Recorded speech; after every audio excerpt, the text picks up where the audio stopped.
Bismillahirrahmanirrahim.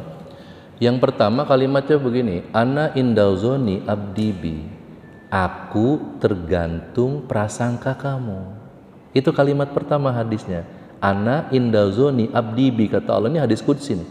Aku tergantung prasangka hambaku. Kalau kita berprasangka baik, maka kebaikannya akan datang. Kalau kita bersangka buruk, keburukannya akan datang. Kalau kita bilang nggak mungkin, nggak mungkin. Kalau kita bilang mungkin, mungkin. Aku tergantung prasangka kamu, kata Allah. Orang-orang beriman cukup satu, Pak, berbaik sangka saja kepada Allah. Itu yang pertama. Yang kedua, amalan setelah tahajud. Ada 2 ayat dalam Al-Quran. Yang pertama di Ali Imran, yang kedua di Adzariyat. Ali Imran ayat 17, Adzariyat ayat 18. Kalimatnya senada. Di Ali Imran bunyinya wal mustaghfirina bil ashar. Di Adzariyat bunyinya wabil ashari hum yastaghfirun. Kalimatnya senada. Wal mustaghfirina bil ashar, orang-orang yang selalu istighfar di waktu ashar. Waktu ashar itu waktu sahur. Wabil ashari hum yastaghfirun, dan di waktu sahur mereka banyak istighfar. Ulama membikin fatwa, waktu ashar itu jam berapa? Waktu sahur itu jam berapa? Maka fatwanya 20 menit atau 15 menit sebelum adzan subuh. Ada juga yang mengatakan 20 menit sebelum adzan subuh. Setelah tahajud, belum adzan subuh, kita masih ada waktu. Amalan terbaik itu istighfar di situ. Kenapa istighfar? Coba lihat hadis yang nomor 6, Pak, di halaman kedua materi ini. Ya, saya baca singkat, artinya gini nih. Yang nomor 6 nih. Rasul memberikan sebuah kisah nih. Ada seorang laki-laki yang telah lama safar, melakukan perjalanan jauh.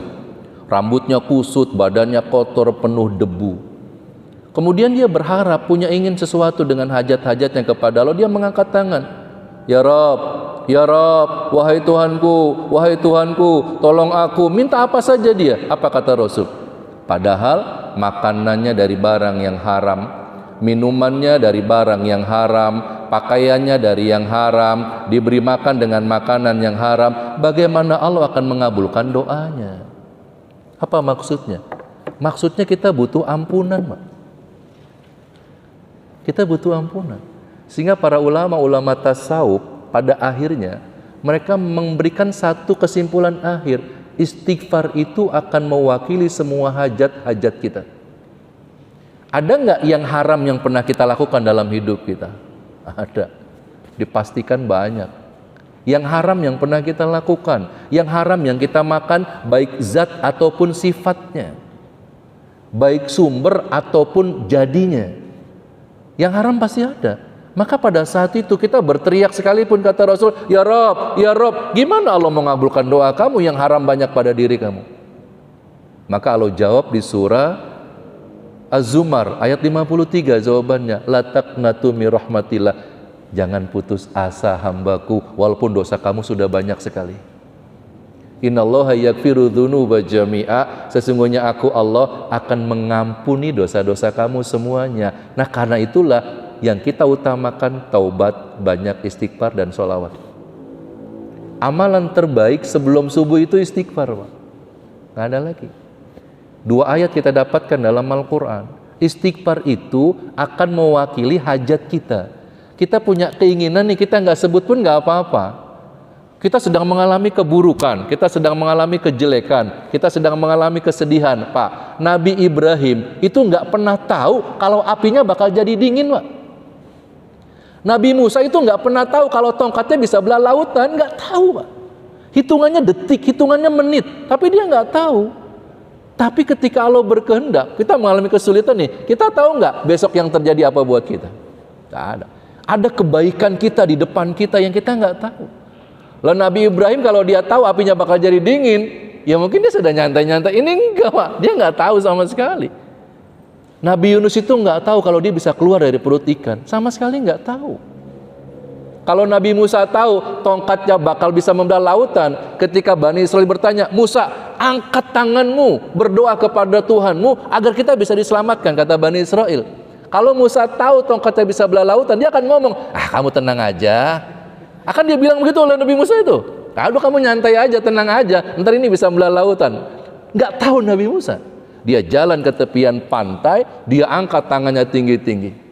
Dia mohon kepada Allah dengan kepasrahannya. Masya Allah. Allahumma lakal hamdu wa ilaikal mustaka wa antal musta'an. Wala hawla wala quwata illa billah. Apa jawaban Allah? Musa, lemparkan tongkatmu. Apa jawaban kepada Nabi Ibrahim? Qulna ya naru kuni bardan wa salaman ala Ibrahim.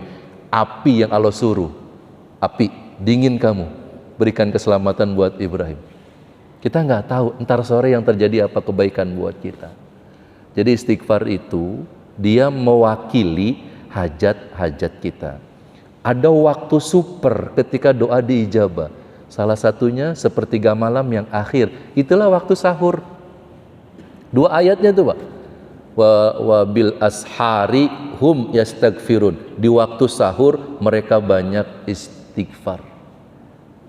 Mudah-mudahan kita dapat momen itu. Kalau pengen dapat momen itu berarti kan bangunnya lebih awal dong. Nah, kalau kita bangun sudah azan subuh, kita kehilangan momen tuh. Sayang banget orang-orang salafus soleh itu. Saya baca kisah mereka, dia akan menangis dari pagi sampai sore. Ketika semalam dia bangun kesiangan. Kesiangan versinya salafus soleh adalah ketika bangun sudah tidak kebagian waktu untuk tahajud. Itu definisi kesiangan. Begitu bangun udah nggak dapat waktu buat tahajud, tapi belum azan subuh. Itu definisi kesiangan. Nah kalau kita definisi kesiangannya mataharinya udah hadir. Definisi salaf solehnya enggak. Insya Allah Pak. Jadi semuanya bagus sebenarnya. Baca Quran bagus, tadabbur Al-Quran sebelum azan subuh itu luar biasa. Tapi istighfar kita di situ menjadi pesan yang Allah khususkan dalam 2 ayat Al-Quran. Yang kedua sholawat Pak. Kalau kita ngaji tentang ilmu akidah, dahsyat, ini ngomongin dahsyat ya. Dahsyat mana antara sholawat dengan istighfar? Maka jawabannya lebih dahsyat sholawat. Kalau ngaji bab akidah, sholawat lebih dahsyat daripada istighfar kita. Istighfar itu cenderung ada riya dalam kolbu kita karena buat kita. Ketika kita bersolawat untuk kekasihnya Allah, untuk Rasulullah SAW, itu punya nuansa yang sangat luar biasa. Sehingga kalimatnya innallaha wa malaikatahu yusholluna ala nabi. Allah dan malaikatnya bersolawat kepada Nabi. Solawat Allah itu kan bentuknya rahmat. Solawatnya malaikat itu kan bentuknya penghormatan. Kita mendapatkan perintah sallu alaihi wasallimu taslima. Itu dahsyat banget. Istighfarnya oke, dapat. Sholawat kendaraan istighfar kita. Cuman satu makhluk yang sudah menembus penjuru alam. Langit 1 sampai langit 7 sampai Sidratil Muntaha. Cuman Nabi Muhammad saja. Ketika Mi'raj. Maka kita butuh kendaraan itu. Istighfarnya mantap, kendaraannya sholawat. Biar dia naik dengan sholawat itu. Jangan lepaskan 2. Sebagai sarana wirid kita. Sudah wiridnya itu saja. Sholawat, istighfar, sholawat. Wiridkan saja itu. Dan ada waktu-waktu khusus, ambil, jangan kita lewatkan. Salah satunya sebelum azan subuh. Al-Quran menyebutnya waktu ashar atau sahur. Jadi kalau waktu sahur itu perintahnya banyak istighfar. Kalau kita waktu sahur, sibuk istighfar apa sibuk makan? Sibuk kopi Pak.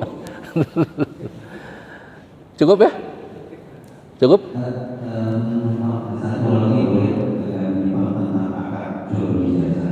Misalnya kita dalam suatu pekerjaan itu yang bersifat instan, ada juga yang bersifat perlu pendidikan, perlu magang dan sebagainya. Di awal pada saat kita akad bahwa dikatakan kamu bekerja di